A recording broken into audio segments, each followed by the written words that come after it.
여러분, 제가 부탁합니다. 저희가 한 방주를 탔어요. 여기서는 서로 어떻게 하든지 다 도와야 돼요. 예를 들어서 예은이가 국민학교 6학년을 졸업한다. 그 우리 교인들이 다 가는 거야. 여러분, 이 한 방주를 탔기 때문에 예를 들어서 사단도 조직이 있어요. 내가 하나님이 하시는 이야기를 듣고 깜짝 놀랐습니다. 이번에 권 목사님을 왜 떨어뜨렸느냐? 나 때문에 그랬나? 사단이가 나하고 권 목사님하고의 이것을 이게 내가 여기서 예물이 안 나가면은 권 목사님이 일할 수가 없잖아요. 정말 예물 때문에 보통 쇼가 안 나오는데 사단이가 억울하고 분해서, 그러니까 지금 여러분 미국도 그렇고 한국도 그렇고 정말 이 세상이요 정말 보통 위기가 아닙니다. 그러니까 이 권 목사님이 영을 잡고 이렇게 해서 이 비밀로 해서 빨리빨리 한 사람 한 사람씩 천국을 보내기를 원하시는 거예요. 아버지는요. 다른 사람은 그렇게 못 보니까 지금 내가 그 얘기를 듣고요. 참 무섭다. 사단이 이렇게 반항을 합니다 지금. 그래서 저도 어저께 많이 느꼈죠. 사단이가 이렇게 반항을 하는구나. 아니 뭔 그렇게 자동차를 가지고 막 헤매게 해서 사고 나게 해가지고, 하여튼 사단이가 지금 기도하고 예물 올리는 사람 다 쑤셔보거든요. 걱정하지 마세요. 하나님 꽉 붙여. 그래서 이제 기도하며 영신은 못 가는 거예요. 그래서 여러분, 어려울 때, 우리 자신이 어려울 때 예물을 올리는 게 그렇게 중요한 거예요. 아시겠습니까? 어려울 때. 넉넉할 때야 뭐 그 넉넉하니까 그 중에서 조금 있는 거 내는 거 뭐가 문제겠습니까? 그래서 제가 이런 생각을 했어요. 이제는 우리 교인들이 이 예물을 다 무섭게들 빨리 올려야 되겠구나. 우리 교인이 이게 응답을 받아야 되잖아요. 그 교인 속에 있는 그 악령들을 축기해서 이게 이렇다네요. 들락날락한대요. 잡아냈는데도. 그래서 나 모시려고 하는 겁니다. 오셔서 얼굴을 보고, 그것도 뭐 많이 식으면 안 돼. 하루에 예를 들어서 한 3명 정도를 집중으로 이렇게 축기하도록. 그 다음에 또 3명. 뭐 단에 쓰시는 거야. 잠깐만 쓰면 되는 거지. 그분이 무슨 예명 많이 필요하겠습니까? 우리들 각자를 영을 집어내가지고 아주 우리 속이 좀 끝이 치유가 되어야지만 이게 마음껏 기도도 되어지고, 그게 굉장히 중요한 일이구나. 우리끼리는 똘똘 뭉쳐야 되고, 어떻게 하든지 서로 도와야 되고, 누가 무슨 일을 시작한다면 거기는 전폭적으로 도와야 되고, 전 무섭게 도울 겁니다. 만약에 이제 7월 1일 날 예를 들어서 리버티 클리너를 한다. 그러면 그때는 이제 박대원이라는 사람은 없을 거니까 내가 거기 가서 자꾸 기도하고 막 선포하고 스노우 와이프도 막 가고 할 겁니다. 자주 갈 거예요. 막 가서 기도하고. 여러분들 다 비즈니스 하도록 그렇게 제 마음의 손을 가지고 하나님께서 다 비즈니스 하도록 하나님께 예물도 올리고. 목사님, 나는 돈이 없는데 그런 소리 하지 마세요. 우리 돈 갖고 하지 않습니다. 돈은 저쪽에서 다 갖고 있어요. 걱정 하나도 하지 마시고 받을 수 있는 그릇만 준비되면 돼요. 아멘. 오늘은 마태복음입니다. 마태복음 16절입니다. 마태복음 16장 21절에서 27절입니다. 이때로부터 예수 그리스도께서 자기가 예루살렘에 올라가 장로들과 대제사장들과 만나요. 서기관들에게 많은 고난을 받고 죽임을 당하고 제3일에 살아나야 할 것을 제자들에게 비로소 나타내시니, 베드로가 예수를 붙들고 항변하여 이르시되 주여 그리 마옵소서 이 일이 결코 주께 미치지 아니하리이다. 예수께서 돌이키시며 베드로에게 이르되 사탄아 내 뒤로 물러가라. 너는 나를 넘어지게 하는 자로다. 내가 하나님의 일을 생각하지 아니하고 도리어 사람의 일을 생각하는도다 하시고 이에 예수께서 제자들에게 이르시되 누구든지 나를 따라오려거든 자기를 부인하고 자기 십자가를 지고 나를 따를 것이니라. 누구든지 제 목숨을 구원하고자 하면 잃을 것이요 누구든지 나를 위하여 제 목숨을 잃으면 찾으리라.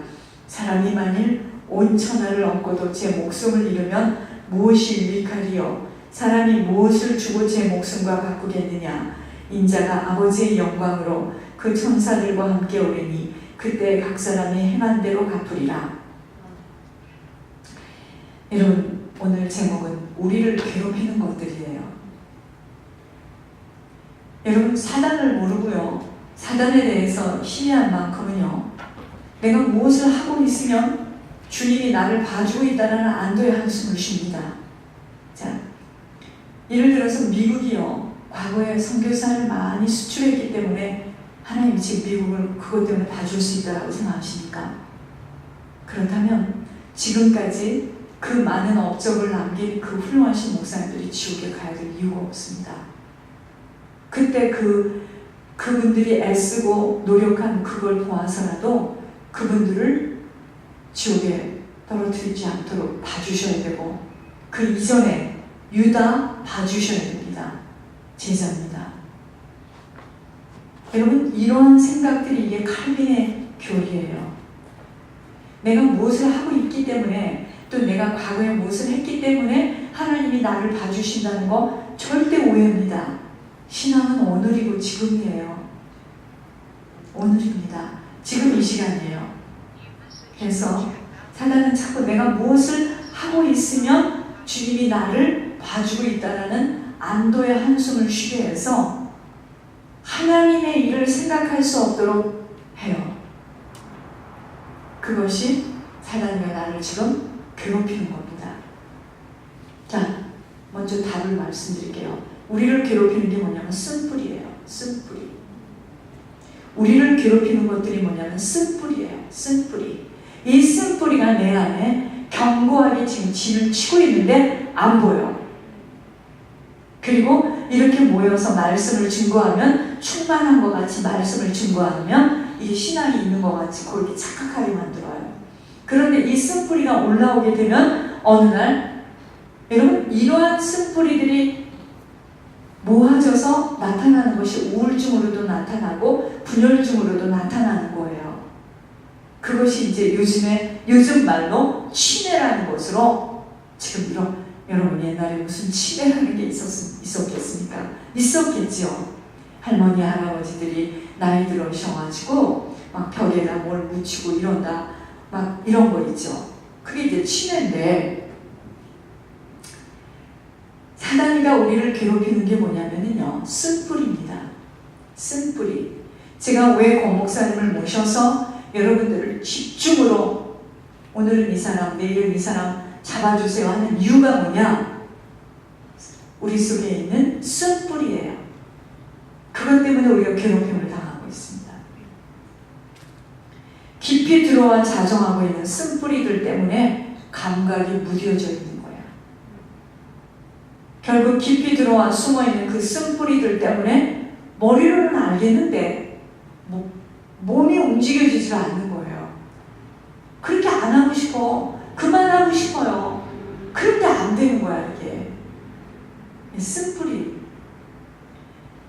태아 때의 그 상처가 얼마나 무서운 독이 되는 줄 아셔야 합니다. 그렇기 때문에 우리는 다 쓴뿌리가 있어, 누구나. 무슨 부모가 그렇게 성령 충만해가지고 무슨 태아 때 그렇게 했겠습니까? 저 고부간의 갈등은 없었을 것이며 시부모들과의 시댁 식구들과의 갈등은 없었을 것이며 또 남편과의 갈등. 그러니까 거기서 태어난 우리들은 태아 때부터 문제가 많은 거예요. 거기다 전쟁 때부터 태어났다. 또 전쟁이 좀 지나가지고 막 다 어수선해서 먹을 것도 없는데 아이는 태어났어요. 그래서 젖동량을 하느라고 또 얼마나 이런 게 다 쓴뿌리 아니겠습니까? 해당이 안 되는 사람이 누가 있겠어요? 다 해당됩니다. 지금 쓴뿌리가 뭐냐면요, 사단의 종자씨예요. 포도줄기처럼 뿌리 내려져 있는 우리들 안에 그 상처를 타고 들어와 있는 각종 더러운 사단의 영들로 인하여 뻗어 있습니다. 쓴뿌리가 깊게 깊게 뻗어 있는데, 아무리 기도를 하고 말씀을 듣고 외우고 헌신하여도 이 쓴뿌리가 잘라지지 못하는 만큼은 들락날락하는 사단의 발걸음 때문에 아무것도 이루지 못하는 거예요. 참 슬픈 소식이죠. 그러니까 사단이가 얼마나 교묘한가 들어보세요. 교회가 다 집어넣어놓고 막 프로그램으로 돌리는 거예요. 정신없이 지루하지 않도록. 그런데 정작 그 속에 있는 견고하게 진을 치고 있는 그 쓴뿌리는 찾아내지를 못하는 거야. 그러니까 목회자들은 2중 3중으로 막 포장을 해서 위선적인 모습으로 나타날 수밖에 없는 거예요. 막 아침에 둘이 붙고 막 싸움을 해서 막 죽이냐 살리냐 하고 왔어도 할렐루야 이렇게 말을 해야 돼. 그 사모는 그걸 들으면서 저게 인간이냐. 그러니까 막 이런 아비규환 속에서 지금 우리가 신앙생활을 하고 있어요. 자, 이것들이 지금 우리 모두를 괴롭히는, 보이지도 않고 냄새로 확인도 되지 못하며 끊임없이 들락날락하면서 일하고 있습니다. 여러분 자꾸 눈물이 나는 거 있죠? 그 쓴뿌리 때문에 그렇거든요. 그것이 이제 병원에서는 우울증 초기입니다 이렇게 얘기해요. 자, 그런데 이 쓴뿌리가 바로 사단이 뿌리내린 처소들입니다. 이 쓴뿌리가 어떻게 해서 쓴뿌리가 이렇게 내려졌느냐면 상처를 타고 들어와서 자리 잡고 포도나무 그 뿌리처럼 주렁주렁 줄기까지 내리고 있는 거예요. 사단은요, 어찌되었든 사람의 일로 인하여서 하나님의 일만 이루지 못하도록 끊임없이 걸고 또 걸어서 우리 속에 깊이 관여하여서 결국 복만 받지 못하도록 간섭하고 있어요. 그러니까 사단은 교회 지어라, 크게 지어, 선교도 가, 전도해, 누가 뭐래 해, 신학교도 만들어. 그런데 각자 속에 있는 그 쓴뿌리만 보지 못하고 그 쓴뿌리만 잡아내지 못하도록 다 막아놨어요.